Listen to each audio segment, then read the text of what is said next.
কিশোরগঞ্জ ভৈরব ঢাকা মহাসড়ক নিয়ন্ত্রণে নিয়েছে আন্দোলনকারীরা, ফলে 2 ঘন্টা ধরে এই মহাসড়কে যান চলাচল বন্ধ রয়েছে। বৃহস্পতিবার সকাল 9:30 থেকে সদর উপজেলার বিন্নাটি মোড় অবরোধ করে আন্দোলন শুরু করে সাধারণ শিক্ষার্থীরা। এতে সড়কে যান চলাচল বন্ধ হয়ে যায়।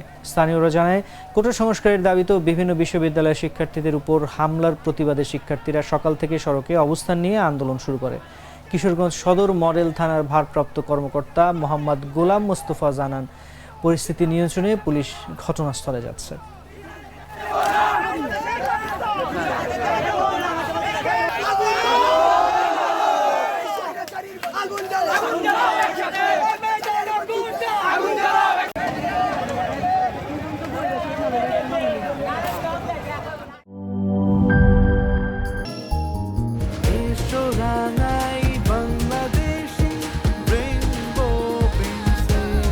রেইনবো পেইন্টস, ছড়াও জীবনের রং।